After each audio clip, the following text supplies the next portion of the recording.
And a very good morning to you. How you doing this Sunday morning, October 7th, 2018? Hope you're well. It's lovely. It's a lovely bright one here in South Manchester.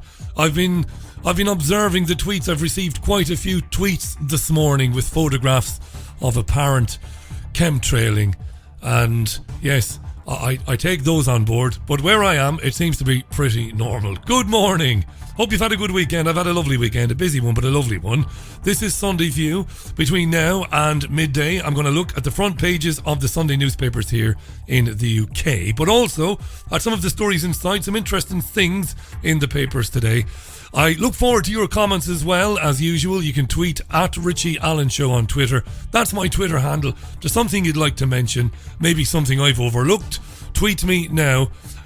Don't scream later on. Tweet now between now and midday. This is Sunday View. Thanks for joining me. Asking the questions mainstream journalists will never ask. This is your Richie Allen Show on richieallen.co.uk, Fab Radio 2 in Manchester, and triggerwarning.tv. And I almost thought I wouldn't make it today. Not because of any exertions yesterday, but there was a technical problem, and I thought if I don't make it, they'll never believe me. Technical problem was ironed out about 25 minutes ago. Anyway, welcome. It's the Richie Allen Show, broadcasting live on richieallen.co.uk and multiple platforms around the world. And now, here's your host, Richie Allen. Yeah, what happened this morning was the computers in the studio are networked together connected, of course, to a hub, and I couldn't get on the internet. I could stream, but I couldn't get on the internet to do stuff at the desk in the studio. And I thought, they know that because I told my friends, my listeners on social media that I've been out watching Jeff Lynne and ELO over the weekend here in Manchester. And I said, they'll never believe it if I don't turn up. So I was going to turn up one way or the other. This is Sunday View then. Let's get rid of the music. Yeah, I've had a lovely weekend watching Jeff Lynne's ELO at Manchester Arena. Wonderful. Anybody who was there Friday or Saturday, it was an extraordinary thing. And when you love a band, when you love a man, because the ELO is Jeff Lynne, as much as I love him and his music, going back years and years, collecting all the old vinyl albums, never having seen him live, never thought I would get to see him live, but to see him over the weekend, Friday and Saturday, was a dream come true for me. It was a wonderful couple of days. Very tired now, of course, but exhilarated as well. Very late getting to bed earlier this morning. But anyway, I would never not turn up just because I went out and had a few beers. It's an unwritten rule in radio land, if there is such a place. Don't miss the show because you've had a few beers. There's no excuse for that. 3 minutes past the hour then. Let's have a look at the front pages of the Sunday papers. Like I already said, we can chat, you and I, via Twitter. So it's at Richie Allen Show on Twitter. That's at Richie Allen Show on Twitter. Let's have a rundown of the front pages of the paper. Some good stuff today and some interesting articles inside the papers. I'll tell you what I did actually. Because I couldn't get online in terms of the computers in front of me, but I can stream. Well, I can do it all now, but earlier on when I couldn't get on, I went out and I bought some of the Sunday papers. Murphy's Law! I spent a few bob on the papers, and when I came back, the problem had rectified itself. But I have the papers here in front of me, which isn't ordinarily the case. But let's have a look at the Sunday Observer. We'll start with that. And the headline there is, May bids for centre ground with appeal to Labour voters. What's that about? Well, I'll read you a little bit of it. No, I won't bore you with it. It's basically about Theresa May trying to persuade Labour supporters to switch to the Conservatives. She's after more centrist, more moderate Labour supporters. And to quote her article for the Observer exclusively, she says she is campaigning for decent, moderate and patriotic programme. A decent, moderate and patriotic programme. And that it is worthy of the support of centrist Labour supporters. So this is Theresa May trying to get this mythical centre ground, going after Blairites maybe, who still vote Labour, and suggesting that Comrade Corbyn will be doom and gloom for the country and all the rest of it. Blah, blah, blah, blah, blah, blah, blah, blah, blah. Some listeners will be, well, what is this Sunday Observer, which is part of the Guardian group? What is it doing giving Theresa May the opportunity to pen an article?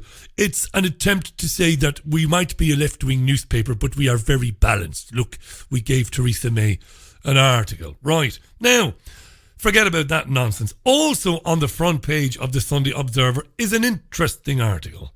And it piqued my interest today, and I'm sure it will pique yours. And maybe, if like me, you've been up early listening to the radio shows and watching the TV shows, you will have come across this story.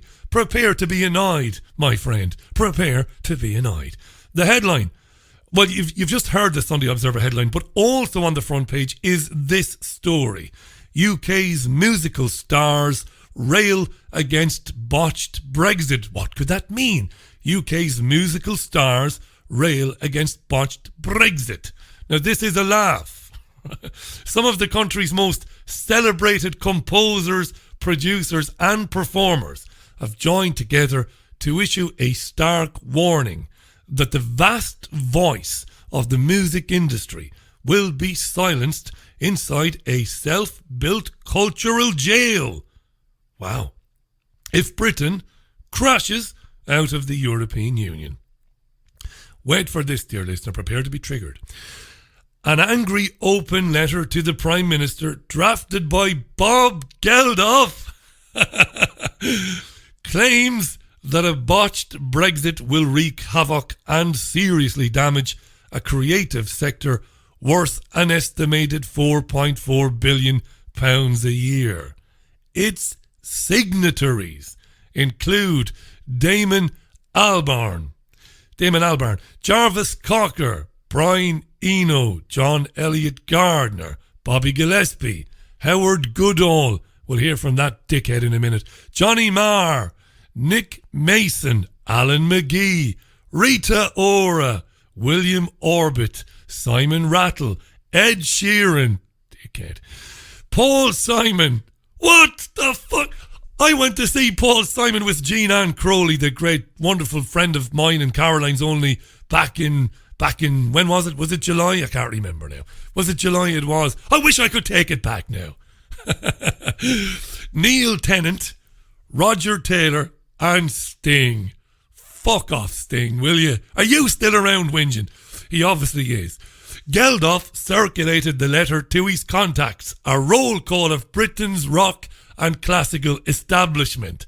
Establishment is a good word here, right? Anyway, this is just crap. Shall we hear a bit from Howard Goodall? Who's he? Well, he's a composer of music, and among his achievements he composed the theme from Red Dwarf, Blackadder, Mr. Bean and some other stuff. So he was sweaty, dirty, grimy, smelly, stinky, rotten Bob Geldof. Just when you think you can't despise the man anymore. Geldof on the Thames, sticking his fingers up at people and swearing at them. You hypocritical bastard, Richie. I do drop the odd swear bomb, but I don't swear at people aggressively, and I don't stick my fingers up at people with whom I disagree. I hate Geldof. Anyway, Sky News did interview the composer of Mr. Bean theme song, Howard Goodall. And what did Goodall say about this? Why are the artists coming to save us all from Brexit? If you're a band or you're a DJ or you're an orchestra, you move across these borders. You use Europe as your home market, and it's an enormous market, and you can move easily, you can move your equipment, there's no stops at the border, you don't have to get work permits, etc., etc. And although the people who've written this letter are high profile, very successful, I'm the least famous person on the whole list, are very successful and they do very well out of music, and of course they sell to the whole world. Most of the people who make their living in music or the creative arts or in design actually are not incredibly wealthy and incredibly successlevel. They're trying to make a living, and they make their living in the modern world across borders. They sell their services, they work, they get on a train, tomorrow they're in Berlin. Some of the criticism will be that before we were in the EU, the British music industry was global pioneer. We had huge bands, biggest bands in the world, going over to the European countries, to the States, recording albums in studios there. Yes, well, why is that going to be different? Well, first of all, it's a completely different world from 50 years ago. We have 750 trade deals with countries all around the world through the EU. It's like trying to unscramble scrambled eggs. We now exist in this interwoven world. The modern music industry is incredibly interwoven in a way it wasn't in 1960. And yes, the Beatles went to Hamburg. They were paid terribly. It was very difficult for them. They have all sorts of difficulties getting there, all sorts of difficulties getting back. And yes, that was a different world. They could go to America. British stars can still go to America. It's incredibly complicated. I worked in America last year. It's incredibly complicated to get a visa to go and work in America. Nonsense, it isn't. Not for a band, for a touring band, it isn't. Getting a visa isn't easy for the United States, but it isn't incredibly complicated. And there are a number of organisations in the US that specifically work with and help musicians travelling from Europe to get that visa for that time period they're going to be in America. And they do that for big bands, small bands, very unknown bands, and so on, so on. That's just bullshit, that. And to be fair to the Sky News presenter, he's not as experienced or as old as I am. And he should have jumped in there and said that's not true, but anyway. And work in America. It's time-consuming, it's bureaucratic, it's more red tape, and it's expensive. So we become less competitive as people selling our services. Nonsense. Is this really about musicians? You got to love these guys. Geldof is the same. They pretend that they're doing this for the smaller, lesser-known musicians. Bullspit. They couldn't give a damn about them.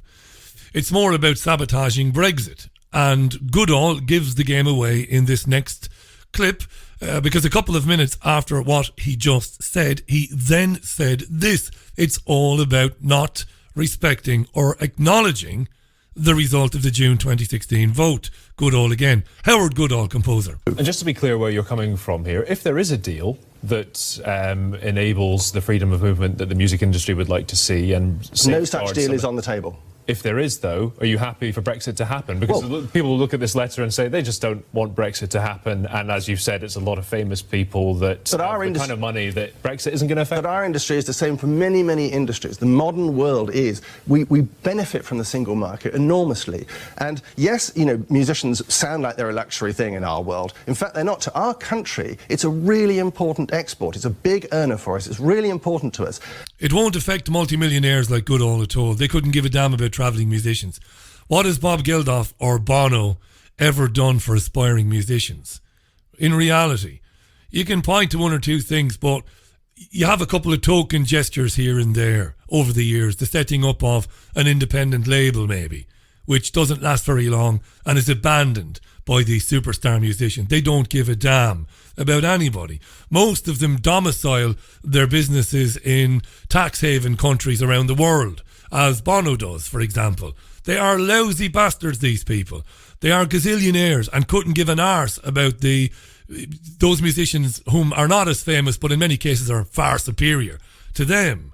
Anyway, like I said, he gives the game away. Wait till you hear him describe the referendum as a dodgy referendum. I wouldn't personally respect an FA Cup win that had been got because of match fixing or because someone had changed the rules of the game. I wouldn't respect an FA Cup victory because of match fixing or because someone changed the rules of the game. Strong words there. Dodgy referendum. But let's say we do respect a slightly dodgy referendum. The fact of the matter is the information has changed. There are lots of Leave voters out there, hundreds of thousands, possibly even millions, who voted with all sincerity with a certain set of information. They were told by Brexit campaigners, we can stay in the single market, you can stay in the customs union, it's all going to be the same, your business won't be... That's a massive lie there. And again, the presenter does not jump in and hammer him there. He said that Brexit campaigners promised all along that you could stay. If we did vote to leave, it would be great, we would leave, but that we could still stay in the single market and customs union. That's a lie.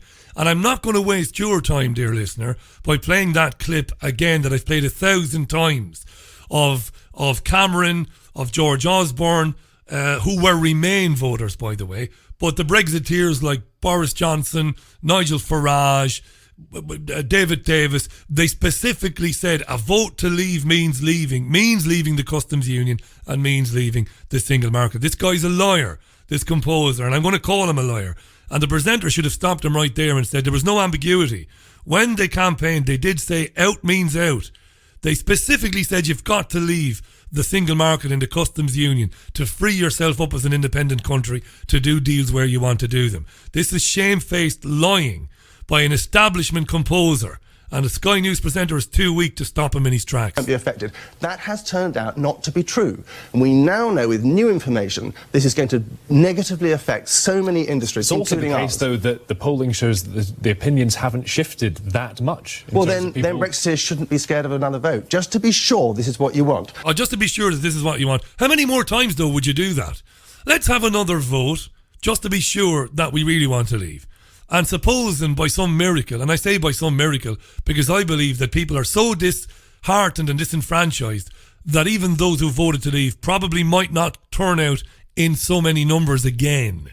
That's why they want another vote, because they know that we're sick of it. People are sick of it. So those who went out and voted leave, a lot of them just won't go. And that's what happened in the Republic of Ireland, by the way, when we said no to Lisbon. And they were like, really? We'll ask you again in a year's time. And we knew they'd just keep asking. And that's what happens. He's a bullshitter. That was Howard Goodall there. And Bob Geldof writing letters to Theresa May. Give me a break, you know. What time is it? It is exactly 16 minutes past the hour. Let me read some tweets there. Good morning to Strong and Cable. Good morning. Good morning to Paul, who runs the Truth Seeker app. How you doing, Paul? Great app, that. Check it out. Good morning to Jen in California. Jen won't be listening. She'll be catching this later on. Heard from her a bit earlier on. It's very late or very early, whichever way you look at it, in California now. It's very early, in fact. 16 minutes past 3 in the morning it is there. Good morning to Gail. Richie, you're sounding gravelly voiced this morning. I am indeed. I've had a couple of heavy nights, Gail. Hi to Moinga. How you doing, Moinga? Nice to hear from you. Liz says he's been singing his heart out. Yeah, it's not much of a singer now, but I have been singing my heart out, indeed. I want to say a big hi to Deborah, by the way. Salford, Debs. How you doing, Deborah? Deborah Shelton, who lives in Salford, not too far from where I am, also attended ELO over the weekend, and like myself, was thrilled with the experience. Wonderful experience. Amazing night. Never forget it as long as I live. What about the so-called The Festival? Won't it showcase the best of Britain? That's a good point, Moinga. Delroy, good morning. Hi, Richie. Bob Geldof, I'm definitely annoyed, he says. Yeah, you and me both. Feathers Are Us tweets, I bet the Freds are not on there, especially Richard. I've missed something there. Hi to David Kona, by the way. Only missing Bono from the list of signatories to that letter written by Geldof. Yes, mate, absolutely. Gail came back to say the arts are well supported by the EU, aren't they? Yes, they are. That's why the stars are moaning about Brexit. Yes, that's a good point. It's a very good point. It's why the BBC, of course, is overwhelmingly pro-Brexit, because the BBC itself takes an annuity. It takes a lot of money every year from the European Union. Good morning to Base Ninja. Good morning to Shona in South Africa. How you doing, Shona? Great to hear from you. Good morning, Richie. Listen to your chat with Deborah Tavares, and the amount of info is overwhelming and a lot to take in. It's very scary as well, and it's hard to stay positive that we can change things. It is. Whenever I speak to somebody like Deborah Tavares, and that was the first time I spoke with her on any programme, I am mindful of the fact that it does sound like fear-mongering or scaremongering. It's not, though. I don't go in for a lot of that. I don't like a lot of that. We're all doomed kind of a thing. But the things she's talking about, and the things that Mark Windows spoke with me about, and Sandy spoke to me on Friday about, these things are actually happening. That's the things. These are the damned. What utter shit. How many of these multimillionaire rock stars fly around in private jets in and out of countries like royalty? Yes. Not even passing through customs? Yes. I was wondering when Geldof would be wheeled out again. It's been a while, he says. Good man. Base Ninja, Geldof, etc. are just gits caring for young unknown musicians, really. The fee a bar pays hasn't changed in 20 years. The attitude of its music still exists. I work for a company that operates across EU doing lights and sound. I'm aware not much is going to change, says Base Ninja. Good point again. Good morning to Dean. Where the feck are these voters who changed their minds based on a dodgy referendum? These Remainers have no shame. They have no soul. No, mate, they don't. We're going to take a very quick break. Good morning to Ian McKee. How you doing, Ian? And good morning to Laurie from Glasgow. Good morning, Laurie. Nice to hear from you, I think, for the first time. Right, 19 minutes past the hour. Very quick break. When I come back, what are we doing when I come back? Let me have a look. More front pages, I think. Sunday Telegraph next. And I've got some interesting stories coming up a little bit later on as well. I've not loaded the break, you see. This is what happens. This is what happens when you have a couple of nights out. This is what happens. It all goes to pot. But I'm here, though. I want some respect for that. I'm here. I didn't phone in a dodgy bullshit excuse. I'm here. Never do that. One thing I will never do. If I'm ever absent, it's for real reasons, not for any nonsense. Right, quick break. Back in a minute with more. With more. What's happening? There's a place high in the mountains of Spain, a sanctuary where souls gather from all around the globe to learn about themselves and experience powerful changes in the way we see our world. They become awakened to their gifts and their power to heal others. Become part of this ever-growing worldwide family of unique, pure energy healing practitioners. Discover how amazing you truly are. Go to www.markbayerski.com. It could just change your life forever. Have you lost access to important data from a computer hard drive, mobile phone, or other storage device? Maybe you have a broken hard drive containing years of information, or a smartphone that no longer works from which you'd like the pictures, movies, and chats recovered. If you would like to recover data from any type of digital device, including desktop and laptop computers, external hard drives, cameras, smartphones, NAS, and RAID servers, then contact Data Clinic today at dataclinic.co.uk now. The Richie Allen Show relies on your support. Go to richieallen.co.uk and set up a monthly donation today. Welcome back. There's a lot of Kavanaugh stuff. Brett Kavanaugh, he was confirmed as the as Trump's choice for the Supreme Court, and he was sworn in. Did you see all those women crying? Did you see that? There were women outside the building, and they were crying. Women who presumably have no relationship with, friendly or otherwise, with Christine Blasey Ford or with Kavanaugh. They're actually crying women. What's going on with the world? What's happening with people? What we are becoming a narcissistic, vacuous. We're becoming a nonsense, aren't we, people? In the way that we behave over things when we don't get our way. It's crazy. Anyway, the Kavanaugh stuff, I've not got much to say about it. I think Andrew Marr, to his credit, and I've often bitched about Marr on this programme, when he was rounding up the newspapers with his own guests earlier today, Marr succinctly said at the end of that segment, listen, we're never going to know one way or the other what happened. But I have to say, I'm starting to lean towards my friend and colleague, I mentioned her earlier on, Jean-Anne Crowley, when I think Kavanaugh might not be a nice guy. I don't know anything about him. But her story, yeah, maybe it's on shaky ground. Maybe it's on thin ice. I don't know. Another story that caught my eye, and I couldn't not mention this. Forgive me for what I do, dear Father, because I know not what I do. Scott Wilson died. He's an actor, and he's known for being on The Walking Dead. Scott Wilson was on The Walking Dead, and he died overnight. I wonder, will they shoot him in the back of the head twice just to be on the safe side? Just to be on the safe side. Oh, Christ. That's not funny, Richie. No, it isn't. I don't know that, man. And I don't mean to be disrespectful, but I couldn't resist it. It's an obvious gag. So it is. Lots of tweets coming in. You're more lively on the Twitter today than you normally are, by the way. I don't know what's going on with you, but you're tweeting me.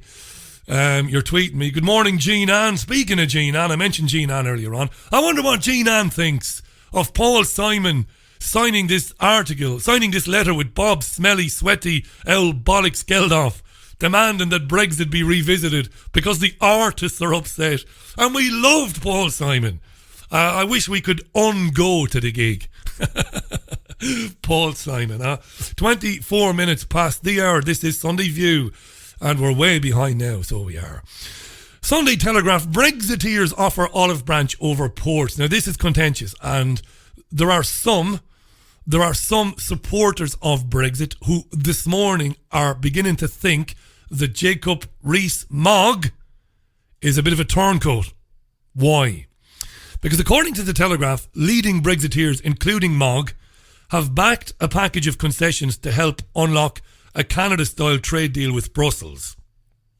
So senior members of the Conservatives' 60-strong European research group told the Telegraph they would support EU officials being stationed at UK ports after Brexit to break the impasse with Brussels.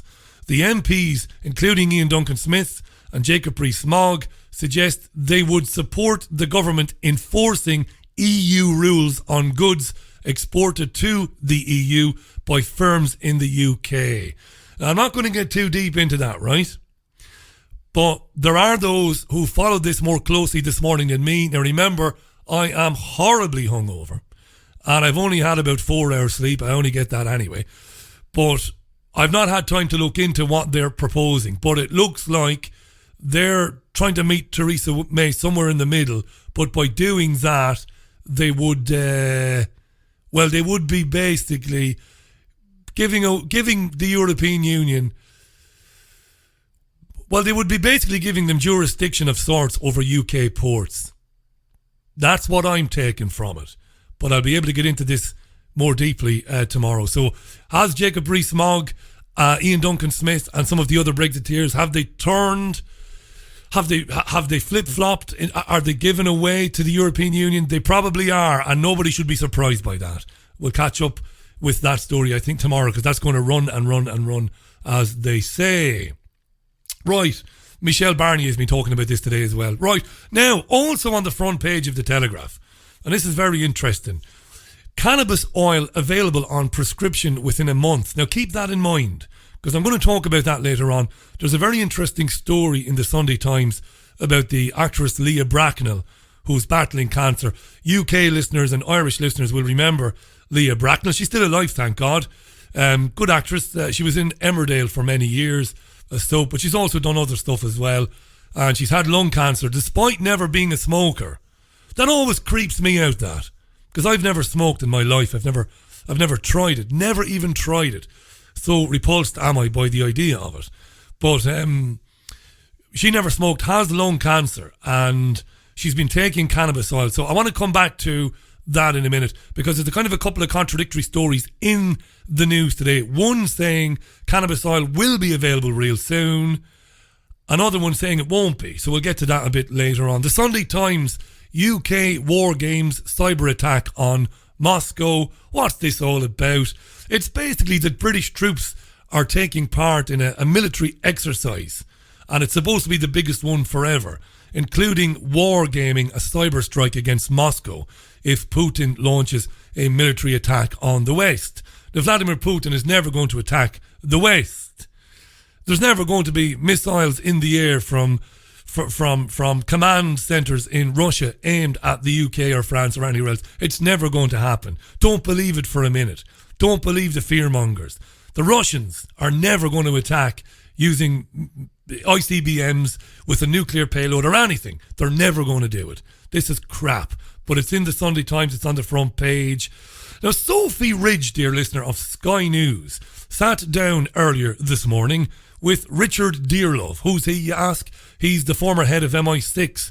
And Sophie Ridge asked him very interestingly. She asked the former head of MI6 about the nature of the Russian threat. So what did Richard Dearlove say? You might be a tad surprised by the answer. We're no longer in the Cold War, and I don't see that the threat that Russia presents now is equivalent to the situation that we had during the Cold War. However, Russian espionage, Soviet espionage has never stopped. It's deeply embedded in Russia's DNA to use the capabilities that it has to disrupt other nations, to pursue, their own national interest, to, as it were, reinforce Putin in power. And this is actually the attack in the UK, I think fits a historical pattern. Russia historically has always used assassination as a weapon. It's part of the Russian political DNA. It's a rather terrible thing to say, but it's a violent country and they tend to kill each other. No, it's a violent country and they tend to kill each other.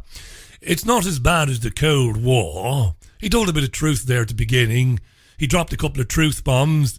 Russia's not really any grave threat like that. It's not like the Cold War. By the way, Russia was never a threat during the Cold War either, dear listener. Russia's not too bad and all of that, dear boy, but they like to kill each other.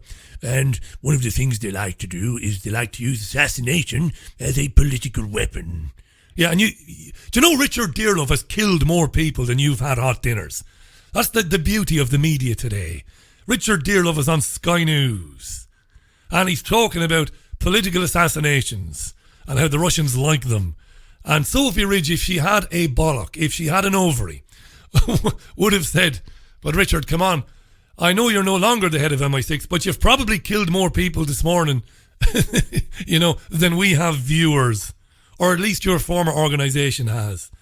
Come on, it's laughable, isn't it, for them to talk. I'm not saying now that the Russians are angels and that Russian intelligence agencies haven't and don't kill people. Of course, that's what they do. They're all killing one another. That's what they do. Now, interestingly enough, Richard Dearlove was also asked about Labour in government, and he was specifically asked about Jeremy Corbyn. What did Dearlove say? Well, I think someone coming from my background is troubled by Jeremy Corbyn's past associations, some of which I find surprising and worrying. He may have abandoned them now, but I don't think you can entirely, as it were, dump your past. What past associations do you mean? Well, he... Go on, give us a couple of names, Richard. Say Hamas. Go on, say Hamas. He has managed to be an enthusiastic...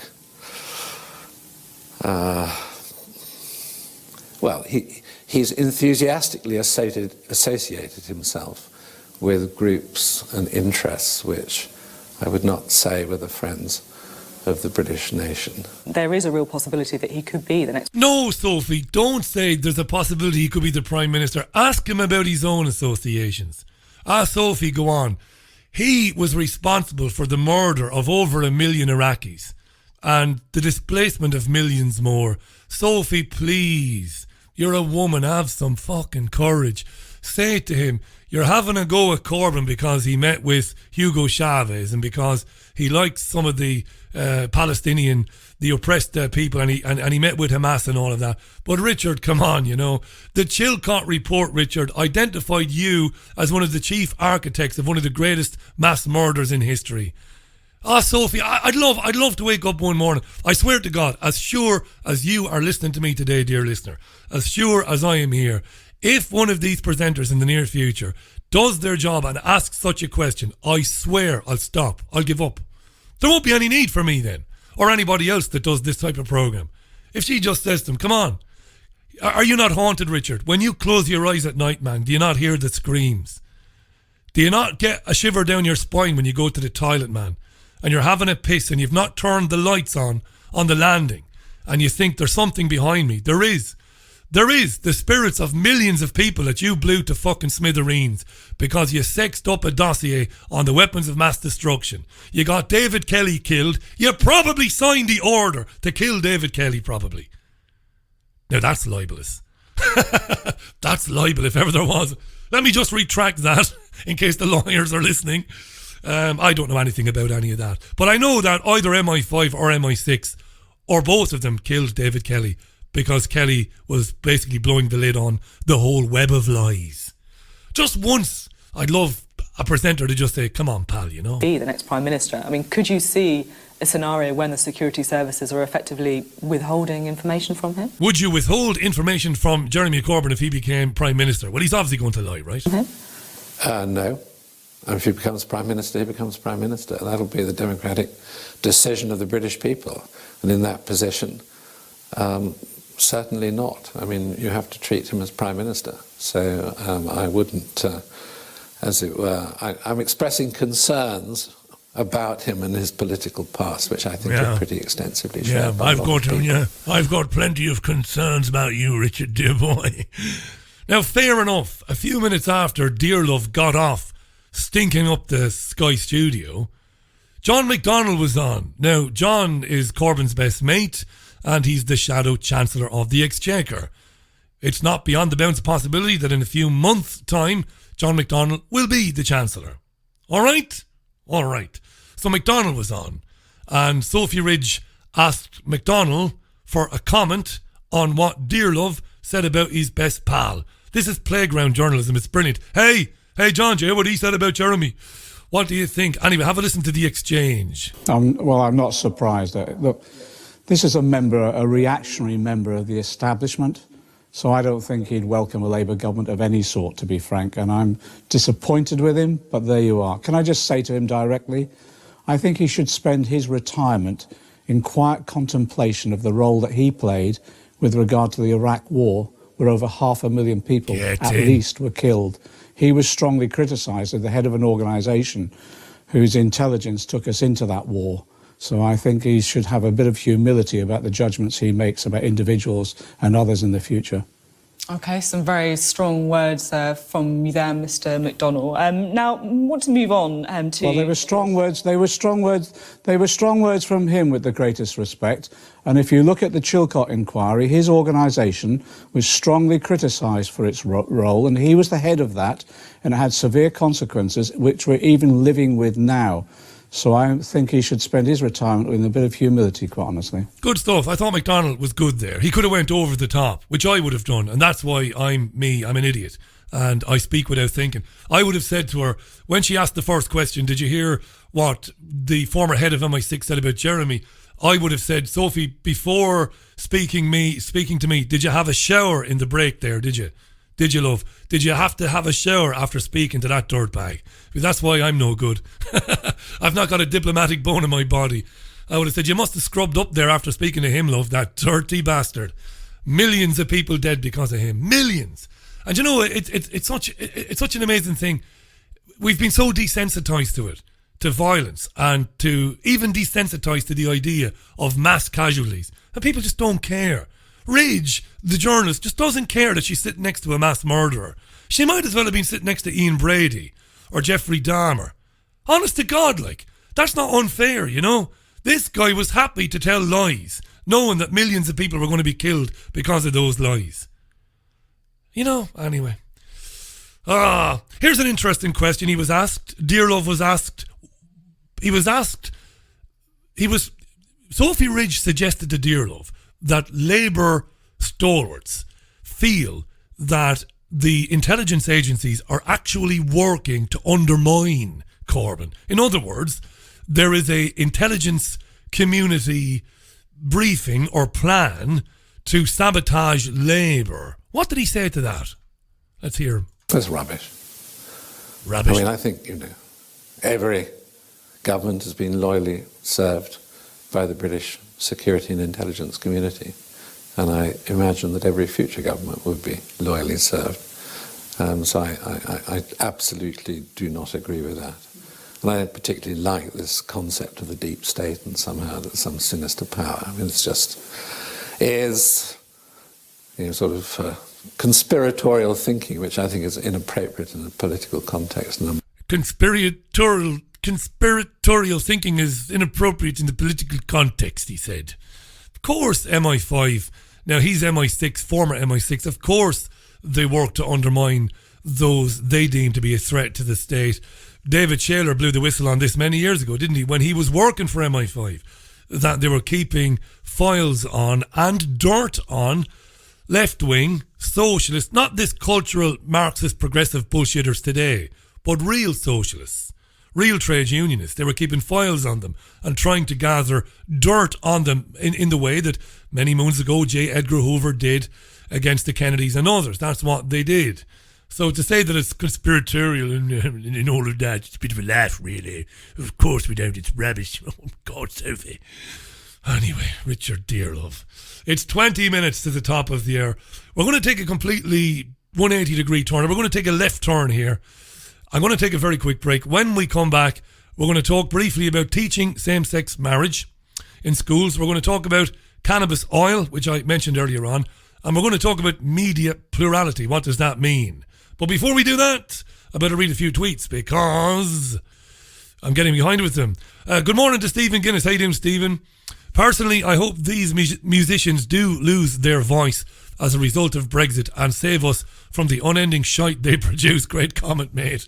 Good stuff. Laurie tweets, I've been listening to the show for 2 years, Richie. Very rarely get to listen live, and I don't use Twitter. Child-free this morning, listening while doing the housework. Keep up the amazing work. Well, it's not amazing, Laurie, but thanks very much for saying that. Anyway, lovely to hear from you. Lovely tweet that. Paul tweets, good morning, Paul in Spain. Good morning, Richie. I'm sending you some flowers for your brave effort this morning. More power to you. That was a lot of virtue signalling, that, wasn't it? About me being hungover and getting up specially for you. I wasn't that bad when I got home, actually. I was okay. Ian McKee tweets, lifetime actors peddling propaganda. If they don't do it, the skeletons will be released from the cupboard. Good point. And Nibdar tweets, good morning, mate. Richie, remember when Geldorf, or was it Boner, described Blair and Bush as the Lennon and McCartney of politics? Nibdar, it was Bono. Bono gave a speech at the Labour Party conference around about the time of Live 8, which was a national embarrassment. It was back in 2005, wasn't it? 2006, was it? Live 8. Well, before the actual concert, which is rubbish, Bono gave a speech at the Labour conference and did compare Blair and it was actually Blair and Gordon Brown, not Blair and Bush.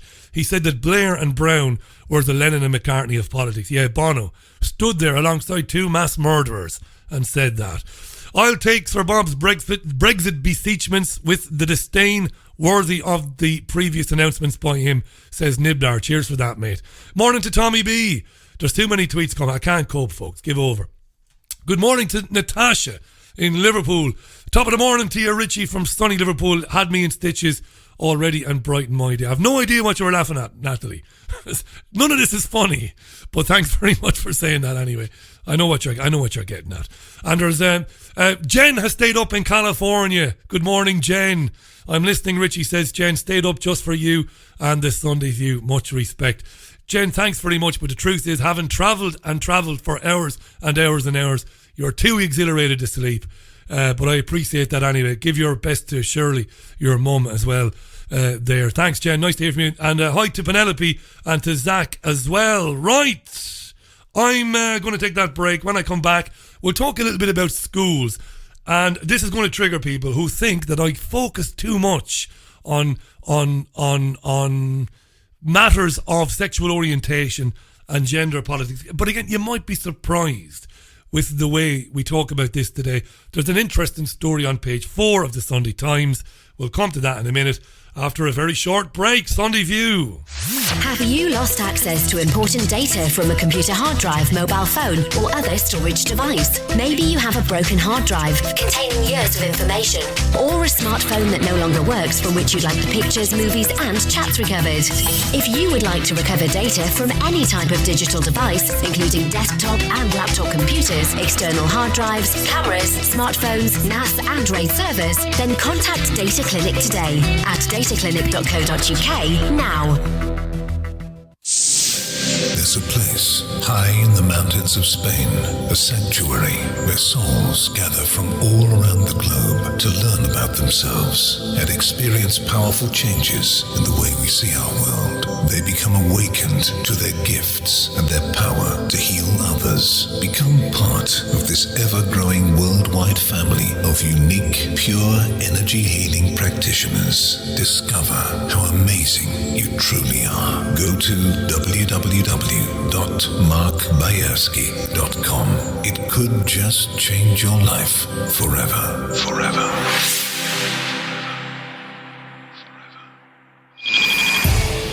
Welcome back to the most listened to independent radio show in Europe. It's your Richie Allen Show. Yeah, one of the things that's very thrilling about doing this, and I don't want to sound precious or in any way, fond of myself, but it's a thrilling thing And when the programme first started, David Icke used to mention this all the time. When he would be listening, and we would get tweets in from various parts of the world, like Ruth, who's just checked in from Australia and says, "Good evening, Richie," on Twitter. Ruth, great pal and great supporter of the programme. "Good evening, Richie," says Ruth in Australia. Again, that's perfect timing. David used to say what an amazing thing it is to have the ability to just broadcast online, and the fact that it can be picked up in various parts of the world. It's not about being big-headed. It's just a nice thing, isn't it? I remember one of the early phone-in shows when the lovely Himanshi phoned in from just outside Delhi in India, which was kind of life-changing. That made me realise just how small the world has become now because of the tinternet and all of that. Chris says, "Richie, we did get to see Pink Floyd one last time at Live 8. That is true, mate. I'll give you that. Right, we better move on because time is pressing, as it were. That story in the Sunday Times, which I bought today, I bought the papers physically because I was so worried about the internet this morning. I bought that, so I've got the papers here. But just before we get to that, there are a couple of front pages I did miss out on. The Mail on Sunday, the tweet is, "Army offers £10,000 golden hello to drug shame soldiers." Interesting story, I suppose. The Mail on Sunday says that numbers are down in the army. There's a chronic manpower shortage. They're about 4,000 short of what they need, so they have basically started phoning up people that they've kicked out of the army. This is kind of funny. They've kicked soldiers out in the past for taking illegal drugs. Now they're ringing them up and they're saying, "Do you want to come back? And if you do, we'll give you 10 grand. Wow. They must be gearing up for something, dear listener. We're not stupid, are we? You and I have been around a long time, haven't we? We've been watching this stuff with a different set of eyes than most people for a long time. They're bitching about 4,000 people short. They're offering 10 grand to people that have been given dishonourable discharges. They're gearing up for something major. And it's either Syria or Iran or both. Let's be honest about it. The Sunday Mirror, "Please jail our son, 14." This is the headline on the front page of the Sunday Mirror. "Please jail our son." There's a little bastard who just can't be controlled, running around like a madman. And he's been arrested for more than a dozen times in 18 months. And the parents are saying that he's out of control and they've asked the police to stick him in jail. The parents must be a bit dim. It doesn't work like that. The kid will have to be convicted of something first and then sentenced later on. That's how it works. You can't just chuck him into jail, the little bastard. That's up to the father there. You know, I don't condone violence, but I mean, if he was my son, I'd knock 9 kinds of horses shit out of him. And he wouldn't be getting arrested anymore. The Sunday Express headline is "Outrageous." The Tommy Robinson Brigade will love this. The Sunday Express leads with a story about an Albanian man convicted of murder, presumably in Albania. He's committed serious crimes in the UK, so he has, yet he's still free and allowed to roam the streets on bail. That's in the Sunday Express. That's free to read online if you're interested in that. Now, let's go to the Sunday Times. Private primaries allowed to drop lessons on being gay. Private primaries allowed to drop lessons on being gay. Primaries means primary school. For Jen in California, Jen will know this. That's like grade school, isn't it? Is that what primary school is in America, Jen? Grade school. So children in private junior schools will no longer have to be explicitly taught about gay marriage, cohabiting couples or same-sex families, according to guidance that critics have described as a government U-turn. The watering down of the requirement in independent primary schools for children to be taught about alternative lifestyles, such as learning about gay and transgender people, has been greeted with alarm this weekend. The progressives are cheesed off. Oh dear, they're going to stop inflicting lessons about sex education and same-sex couples and gender identity to children. Oh, we can't have that. Now, the change is contained in guidance on the standards by which independent schools are inspected. This was put out for consultation in March by Damien Hines. Now, Damien Hines is the Education Secretary. Alan Smithers, how ironic, Smithers, Mr. Smithers, Professor of Education at Buckingham University, said, whether or not young children should be taught about LGBT issues and gay families in their schools has been a battleground for ages. This looks like a government U-turn. Jewish, Christian and Muslim groups have already resisted the requirement to teach alternative lifestyles with protests and placards. Maybe that's what will bring us all together. Jews, Muslims, Christians, Sikhs will all come together on this issue that you should just leave children alone and let them become whatever they want to become themselves. The Sunday Times goes on to say books like And Tango Makes Three. There's a book called And Tango Makes Three, which is about a gay penguin couple who adopt a chick. That book is widely used in primary schools in England, but there have been protests against such teaching in some schools in cities. Since the passing of the Equality Act in 2010, state and private schools have had to teach about alternative lifestyles and sexualities to meet inspection standards. Critics fear that if young children are not taught about alternative lifestyles and sexualities, they will not be prepared for modern life and they will grow up intolerant. Heaven forbid they grow up intolerant. Anyway, Rachel Cunliffe is a journalist. She works for City AM. She was on Sky News today and Rachel was giving, well, the progressive point of view. Oh dear. Yes, this is not just same-sex marriage, this is so-called alternative lifestyles. And at the moment, schools need to teach children about same-sex marriage, about other forms of sexual identities, and just about modern society. It's part of sort of British values and integration. And now some private primary schools are going to be exempted from this, particularly on religious grounds. And the argument here is that parents should be able to control whether their children, when their children engage with these concepts. But it's really an issue of making children ready for modern society. And the same-sex marriage one is the one that's in the headline there. But they've got examples here of an Orthodox Jewish school that put stickers over images in books of women in short-sleeve dresses, and one academy in Leicester that taught boys it was acceptable for husbands to beat their wives. And these are religious schools that are exempt from government rules on teaching children about the modern world. Looking at it though, this article talking as well about private junior schools, not just religious ones, but it comes to non-religious private schools. Do they have to follow guidelines? They do at the moment, but the worry is that if you let the private ones have exemptions, then there'll be a push for state religious schools to also push for exemptions. And yeah, it's just about preparing children for Britain and for multiculturalism and for the world. It's about preparing Britain for multiculturalism and for the world. Preparing children for multiculturalism and for the world. Now, she didn't realise there just how much she hit the nail on the head. Because it's not really about gay marriage or alternative lifestyles. Because I think most fairly moderate thinking, most ordinary thinking folks don't really care about same-sex relationships or same-sex couples getting married. I've got a big problem with adoption personally, and I've said this year in, year out. I don't hide from that. I'm not ashamed of my lack of tolerance for same-sex adoption. I can live with it. I can live with the abuse that I sometimes get. I don't believe in the adoption, but fair enough. But as far as couples being together and all that, none of us care really. But it's not about that. She hit the nail on the head there. It's about preparing children for an alternative future and for multiculturalism and to accept it even unquestioningly. See, it's a bloody drink. Unquestioningly. That is where it's coming from. Because ultimately, if you let them alone, children, historically, if you leave them alone, some children will be gay, most of them will be straight, some will wear the clothes of the opposite sex. Let them develop into whatever they want. Some children will say, well, I don't feel male or female. Fair enough. Leave them alone.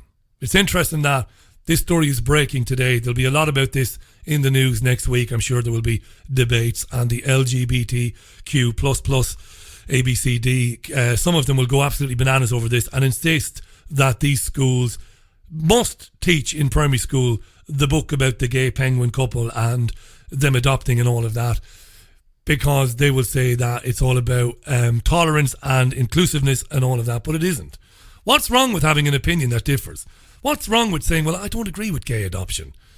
It's happening. I can't do anything about it. The law permits it, so I've just got to put up with it. You see, that's tolerance. I'm tolerant of the fact that the law has paved the way for same-sex couples to adopt. I'm tolerant of it. I'm not screaming abuse at people. I'm not standing with placards in Piccadilly and Manchester opposing it. I don't agree with it, but I can accept the decision made by the state, even though I disagree with it, for millions of reasons. Leave children alone. Leave them alone. They will be whatever they want to be. And when your child comes back and he's with a boy or she's with a girl and says, Mum or Dad, I'm gay, love them like you always did. That's what we've always done, right? Most of us, leave them alone. And finally, for now, this is a big story as well, because according to the Telegraph today, which I mentioned earlier, cannabis oil on prescription will be available real soon here in the UK. But there's contradictory stories coming out this morning. The Sunday Mirror runs a story about Leah Bracknell, who's an actress who was in Emmerdale most famously. And Leah Bracknell has given a very candid interview to the Sunday Mirror where she talks about taking cannabis oil, medicinal oil at home. She's making it herself and says that it's as easy to prepare it as it is to prepare a cake.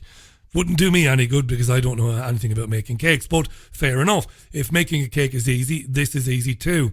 She says that without it, she'd be in serious trouble. It has reduced the side effects of chemotherapy and it's given her a sense of well-being. She's not in as much pain. But she's doing it illegally. Now, Nikos Sotirakopoulos, I can't believe I said that properly. I practiced all day. Nikos Sotirakopoulos is a very interesting man. He's a social sciences and criminology lecturer, and this is what he had to say about this. Very interesting. Leah Bracknell, the soap opera star, is battling with cancer, and she says that she has been making cannabis oil by herself, and she says it's as easy as is making a cake, and she has seen considerable. Cannabis oil has really helped her. Helped her with the side effects of chemotherapy and helped her to deal with the situation. Now, the problem is that still using medical marijuana is illegal. Sometimes the government can make like a special favor and allow someone to use some exemptions. But the big issue here is why shouldn't patients have a choice what to do to alleviate their pain? And actually I would take it a step further. Why should everyone have a choice what to do with their body? But specific with these kind of cases, when these people are going through very tough times, the idea that they have to do illegal things in order to make something out of this horrible situation is something that is really, really worrying. Rachel, very good stuff from Nikos Sotirakopoulos. We've got to leave it there because I'm just out of time. Very important point he made there is, why should any third party tell you what you can and can't put into your body, particularly when it's a plant extract that has centuries old proven beneficial, positive effects in treating pain and treating other things. That's going to run as well. Leah Bracknell. That's it for Sunday View, by the way. Thanks so much for listening. I had 2 more stories to do, but I'm out of time. I've got to get it done by midday for the turnaround. I'll be back with you tomorrow, Monday at 5 p.m, and Gemma O'Doherty is going to join the programme, Irish journalist, and she is a presidential candidate in the upcoming Irish presidential election. Gemma O'Doherty, very interesting woman, was on this programme before, not for a long time though, but will be back with me tomorrow, Monday, and I'll have plenty more besides. I'm going to dedicate this to Deborah in Salford, who, like myself, is a massive Jeff Lynne fan and ELO. Thanks for listening to Sunday View. Look after yourselves and one another. I will see you tomorrow. Monday, right? Alrighty. Enjoy the rest of your Sunday. I've really enjoyed this edition of Sunday View. Bye. Bum, bum, bum, bum, bum.